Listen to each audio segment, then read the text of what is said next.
மாவட்டம் சின்னமனூரில் சுதந்திர தின விழாவை முன்னிட்டு ரோட்டரி சங்கம் சார்பில் மினி மாரத்தான் போட்டியை நடத்தினார்கள். சின்னமனூரில் உள்ள ரோட்டரி சங்கம் சார்பில் தனலட்சுமி பாலசுப்ரமணியன் நினைவாக மினி மாரத்தான் போட்டியை நடத்தினார்கள்.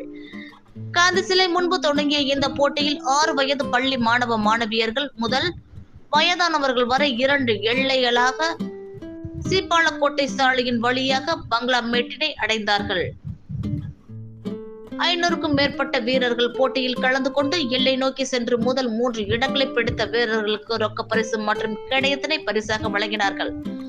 சுதந்திர தினத்தை கொண்டாடும் விதமாக பள்ளி மாணவர்கள், இளைஞர்கள் ஒன்று கூடி மகிழ்ந்த சம்பவம் அப்பகுதியில் வரவேற்பை பெற்றுள்ளது.